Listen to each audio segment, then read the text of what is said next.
Hey Credit Warriors, Credit Shifu here, and yep, this is a video about the recent Capital One hack and basically everything you need to know about it and everything you can do to protect yourself, okay? So basically the story goes that Capital One got hacked on July 19th, 2019, so just less than 2 weeks ago actually, by a person called Paige Thompson, who was apparently a 33-year-old former Amazon Web Services employee. Paige worked there from 2015 to 2016, currently has been working somewhere else. That's the way the story goes. Now, this person went by the name Erratic on Twitter. Actually, you can't find the Twitter account now, it's been suspended, but here's a screenshot of what it previously looked like that I found online. So Thompson managed to hack into Capital One's servers, which use the Amazon Web Services cloud service. Makes sense, okay, since they were a former employee, and managed to steal the information of 100 million people in the US and 6 million in Canada, okay? So we're talking 106 million in total, according to Capital One.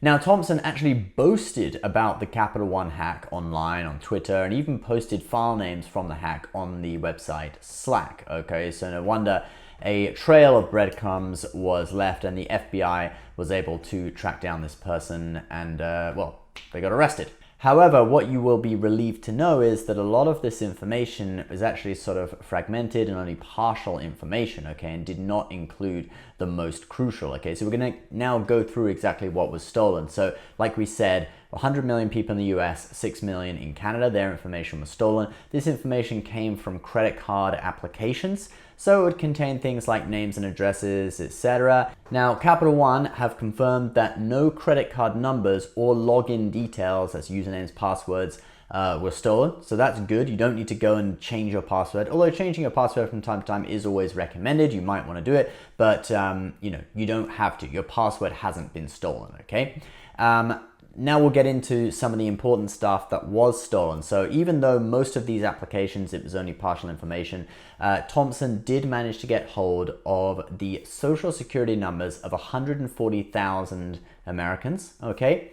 The linked bank account numbers of 80,000 Capital One customers that had secured credit cards, all right? We'll get into that in just a moment. And also about 1 million social insurance numbers, which is actually quite a lot. And social insurance number is a Canadian thing, it's the equivalent of a social security number, but in Canada.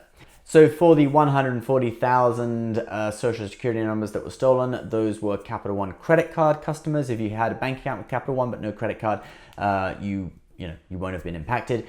For the 80,000 bank account numbers that were stolen, these were linked bank accounts of secured credit cards. So if you had a secured credit card, basically the bank account you used to pay it off each month, maybe a Capital One bank account. It could also be a bank account from another third-party bank, whoever you bank with, okay?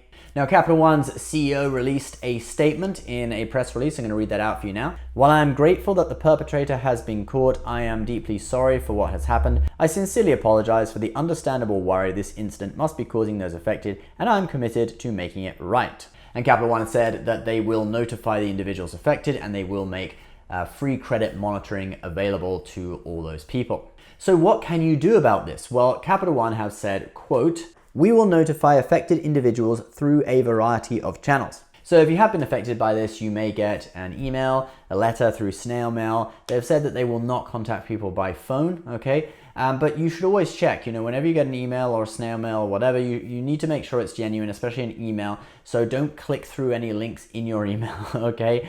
Capital One has already warned in its FAQs that there are probably going to be phishing emails, people trying to take advantage of this, sending out emails saying, oh, your account was affected, at the chance that, that email address, the person has a Capital One account, and then encouraging them to click through a link and enter their, login details. So basically they're just trying to steal your login to your account, all right? So, do be really aware of that. Currently, if you sign in to your Capital One account, there is a pop-up at the top of the screen that basically is, offering information about the incident. You can see it right here. And if you click through, you get a list of, FAQs and stuff, a lot of information about it. So I'm guessing that once Capital One starts, contacting people that are affected, maybe they will use this way of a pop-up that appears once you are actually logged into your account, so you're 100% sure, that this is genuine.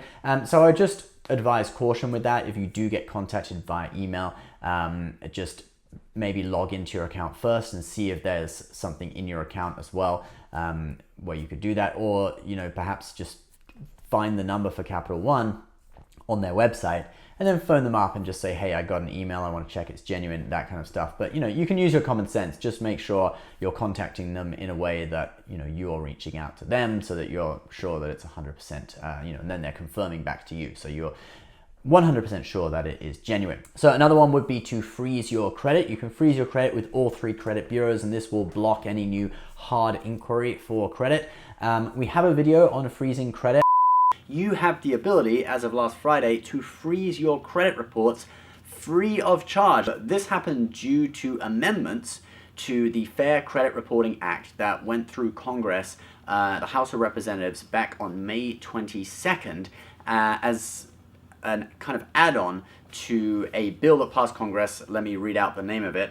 It was called the Economic Regulatory Relief and Consumer Protection Act. And basically, it came into effect 4 months after it passed the House, so that was actually last Friday. I will put that on the end card of this video. But basically, when you freeze your credit, obviously, it's going to freeze it up, right? So there's no new hard pulls, but what you have to be sure is to unfreeze it if you're going to apply for any new credit, or even if you want to, say, set up an account with a credit monitoring service, something like that, you need to unfreeze your credit first of all. So if you were to, say, set up a Credit Karma account, first unfreeze your credit, set up the account, then that link is established. And once that link is established, you can then refreeze your credit. And that will keep working because it has been given authorization already. But what you can't do is set up credit monitoring whilst your credit is frozen or apply for new credit. And credit freezes are now free, by the way, thanks to a bill that came in last year. And I'll put the links to credit freezes with all 3 credit bureaus in a pinned comment down below. Another thing you can do is set up fraud alerts with the credit bureaus, and this is also something that was improved due to that bill that passed last year.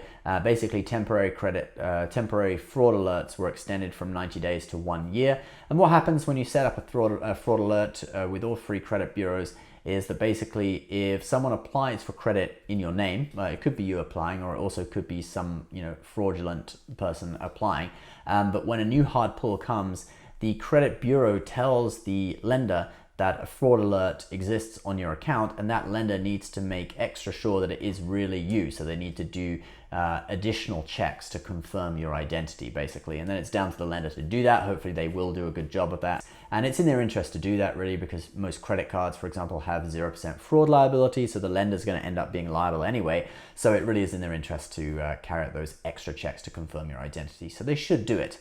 Another thing you can do is, if you were one of the 80,000 with a secured Capital One credit card that had their bank account number, stolen, you can talk to your bank and see about, just closing your account and setting up a new account with a new number, okay? I looked into, can you change your bank account number? It seems that you can't, but what you can do is just close down that account and set up a replacement account, okay? And if you talk to your bank and say that you've been a victim of fraud, your bank account number may have been compromised, they can advise you on what to do, and most probably they're going to tell you that you can close down your account and set up a replacement account, okay? And then you'd obviously have to change, your bank account number with all of your other credit cards or whatever other services you're signed onto with that account number, direct debits, etc. Might be a bit of a pain, but if you are one of those 80,000 people, that probably would be an advisable thing to do, to get a new bank account.